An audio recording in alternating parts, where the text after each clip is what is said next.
Tony Dungy, the Hall of Famer, joining us on the program. Good morning, Tony. How's the family? Hey, good morning. We're doing well. We're trying to just hold the fort, not being able to go see other people, and that's got my kids a little cabin feverish. But all in all, we're doing great. How many kids are in the house right now?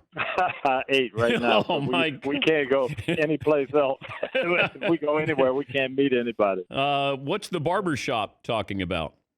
Barbershop is fired up. They think we're going to the Super Bowl, and everyone's excited about this acquisition, the feeling that, Brady will not only, play well, but elevate everybody else's game. And, they're excited for the first time in a long time. And you, of course, live in Tampa, but what was your initial reaction when you found out Brady was going there? I was surprised because I didn't think this would be a destination spot for him. But when you look at everything and what they have in place, they've got a lot of weaponry on offense. Todd Bowles is here. The defense played better last year. The only negative is, you're in a tough division, and they're going to have to deal with the Saints and try to get over that hump. But all in all, when you stop and think about it, other than maybe the offensive line, which wasn't great last year, everything else is in place. All right, let's go around the league with some of the other things that happened. First of all, Jameis Winston and Cam Newton on the outside looking in. If you had to take one. I think you take Jameis because of the youth and health right now. Cam, I love Cam, but, I haven't really seen him at full speed in a year. Hopefully he is. Hopefully he's over all the injuries. And if you've got that, then you've got some weaponry. But not knowing if I had to choose, especially in this environment where you're not going to get a lot of information, I think I'd take Jameis Winston and try to work with that. I said even before the Bucs decided all this, you look at Jameis's numbers and Peyton Manning's numbers in those first 5 years. There's not a lot of difference other than Peyton's team won more. Peyton had a lot of interceptions. He had a lot of things that he overcame, but his second 5 years were tremendous. And I think Jameis, maybe could have done that. The other thing Peyton had was he had the benefit of being in the same system, same offensive coordinator for 5 years, and Jameis didn't have that. So there's a lot of things you could say. I think the young man is talented. We'll see what happens. You got the Patriots situation. Brian Hoyer wasn't good enough to start for the Colts, who brought in Phillip Rivers, but he might be good enough to start for the Patriots. Explain that to me. Well, we're going to find out with the Patriots if it was system and scheme and coaches and everything, or how much Tom Brady had to do with all that. And that's what we'll see. Bill Belichick has had success. He won with Matt Castle. He's won with Jimmy Garoppolo. He's won with Jacoby Brissett. So we'll see what happens. I'm not going to shortchange the Patriots and say it can't be done. We'll have to see. Phillip Rivers, one-year deal with the Colts. What are the Colts doing? I think they're loading up on this year. And, I thought Jacoby Brissett played well at the beginning of last year, and then you get all the injuries. Ebron went out. T.Y. Hilton was hurt. The backs by the end of the season, Marlon Mack was injured and banged up a little bit. They've got a good offensive line. They've got quality skill position guys. I think they're looking at Phillip Rivers being that guy who can maybe take them to the promised land this 1 year and then see what happens. But can you see a scenario where Andrew Luck comes back? I really can't. Knowing Andrew, I don't know him that well, but I think his decision was well thought out. I think there was a lot of mental pressure on him. There's the fact that he was getting hurt a lot, and I think he just made the decision. It's time to step away, and I don't think he made that lightly. I don't see him, all of a sudden saying, "Hey, I took a year off and my body feels better, and now I'm coming back."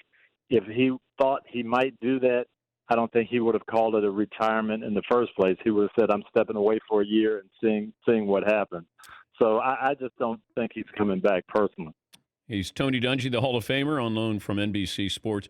I'm also trying to figure out some situations here like the Rams and the running back in general, because my philosophy has been I'm going to use you up for 5 years and then I'm going to move on. Like if I'm Dallas, I wouldn't have re-signed Ezekiel Elliott. with that offensive line, I can get a quality running back in there. You're seeing what happened with the Chargers and Melvin Gordon, the discount that he had to take to go to Denver. Devontae Freeman. Now you got Todd Gurley, limping out of L.A. to go to Atlanta here. What is the future of the running back, the true running back? Like, if you're looking at what is going on right now, is this going to be what a running back looks like in 5 years? I think it really is. I think you're seeing the game shift to quarterback, offensive line, skill position guys, and then you plug in a running back.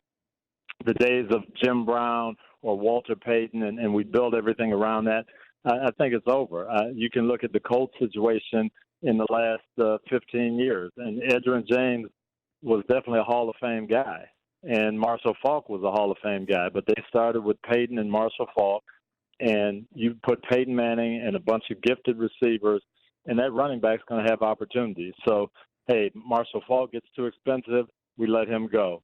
We draft Edgerrin James. Edgerrin James has 2 phenomenal years and 5 really, really good years. We let him go. The year he was injured, Dominique Rhodes gets 1,000 yards. Yeah. Okay, and we let Edgerrin go. Draft Joseph Adai. He leads the rookie running backs. He gains 1,000 yards.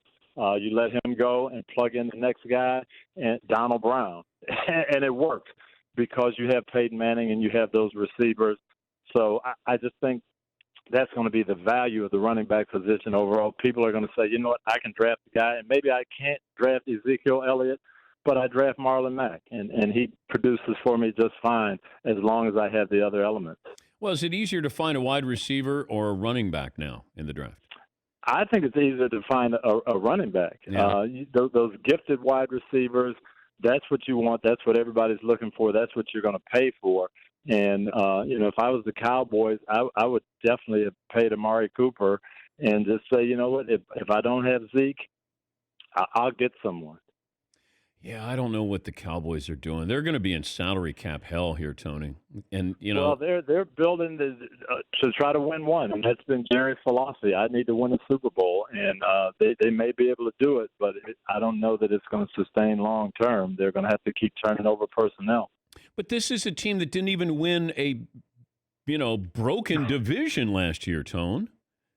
I agree with you. I think they're talented enough to do it. Now, they had some injuries, too. And that's the thing. When you shoot for 1 year, you get one injury, and it's, it goes up in smoke.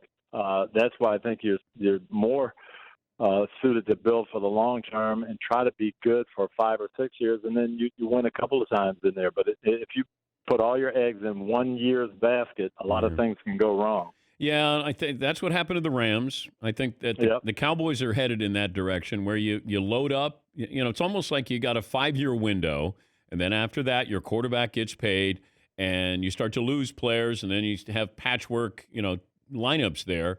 And I think that's going to happen to Dallas. I don't know what Dak Prescott is holding out for. Like, how much more? Is it $1 million? Is it $2 million more per year? Because Mahomes is going to come in and blow him out of the water. Deshaun Watson's going to make more. I just don't know. Like, what is a good value for Dak Prescott?